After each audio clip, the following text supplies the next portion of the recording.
I hear a lot that a child needs their parents. And broadly speaking, I believe that children have rights, parents have responsibilities.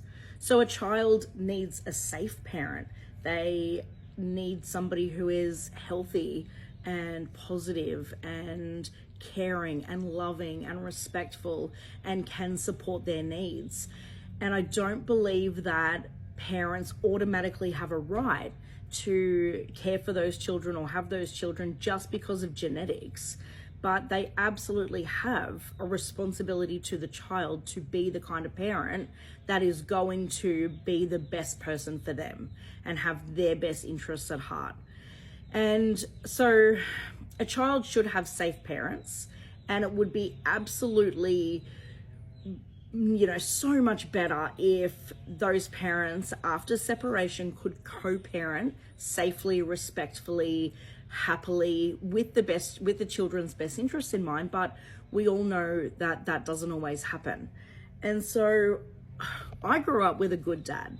He was a good dad. I knew he wasn't perfect, and there were definitely some things that happened later on that really did impact our relationship. But it wasn't about him being a good dad when we were growing up. So I knew that I was loved and cared for and supported, and my dad was interested in, my well-being and my activities and my school, stuff. And so that's what I always wanted for my kids. I wanted them to have a dad just like mine who was there for them. I wanted the happy family.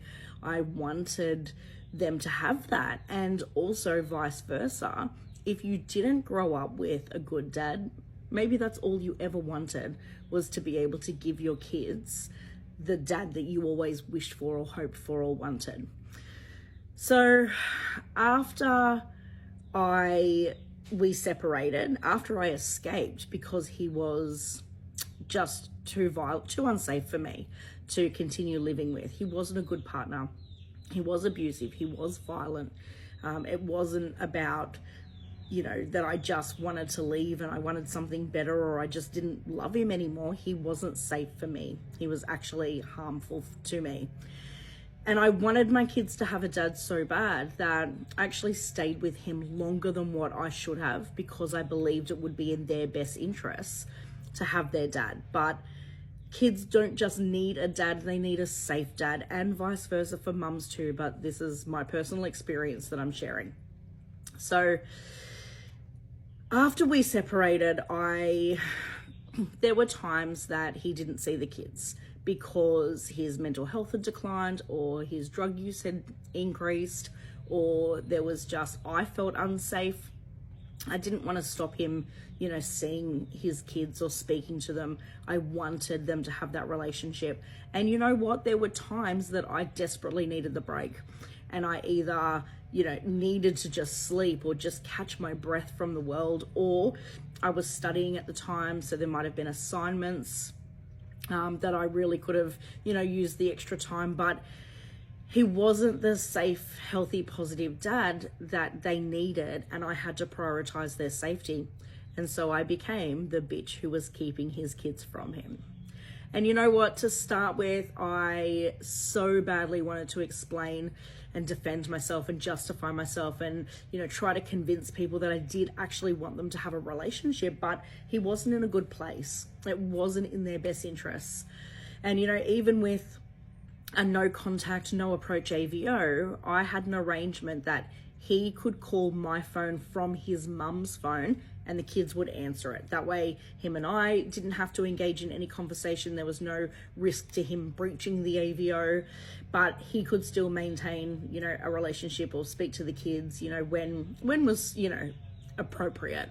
I mean, ringing at nighttime is, after bedtime is ridiculous, and that happens, but that's how we did it. And his mum could pass on any information between us, so that we, he didn't breach the AVO, and I was intimidated by him. I was actually scared of him. And sometimes the kids would talk to him on the phone and sometimes they wouldn't. And sometimes kids just don't want to talk to anybody on the phone. It's not about, it being their mum or dad. Sometimes they're just busy. And then there were other times that you know, the kids would pick up the phone, and then another child would like run out of the room and say, tell him I'm in the bathroom. And again, I became the bitch who was stopping the kids from speaking to him.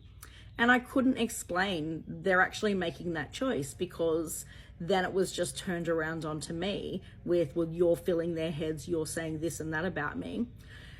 But I wasn't making it up. I literally watched the phone ring, a child pick up the phone, and then another child run out of the room saying, tell him I'm in the bathroom.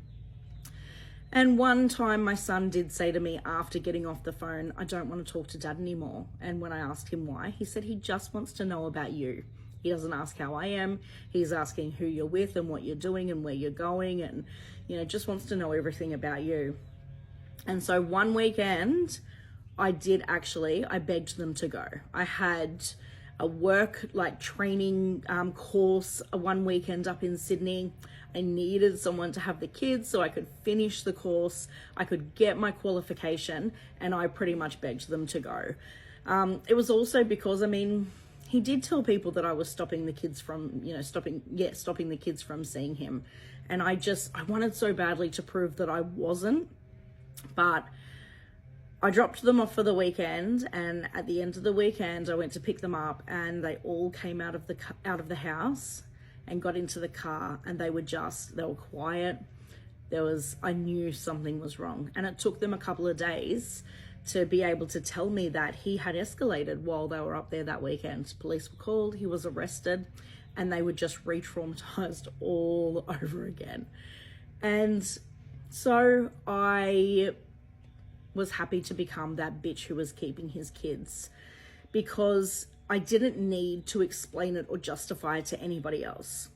People who don't know your side of the story or don't care, you will never ever be able to convince them otherwise. And if it meant keeping my kids safe, if it meant them knowing that they were heard and that I had their back, then by all means, I'm the bitch who kept the kids.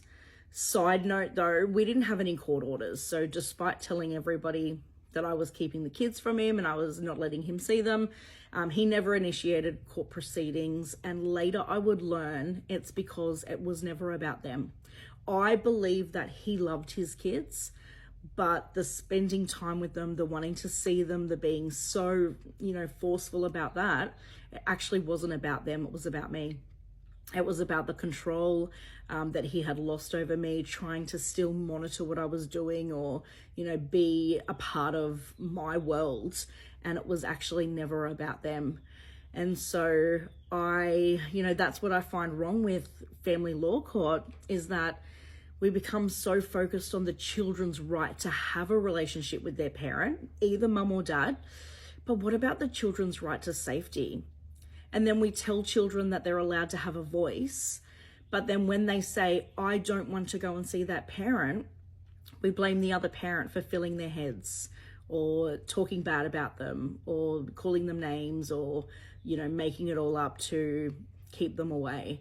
And a lot of the times, particularly for me, I was so desperate for a break. I was raising 5 children by myself, but he just wasn't a safe parent. And I had to prioritize them because that's my job. That's my responsibility. And that I make zero apologies for.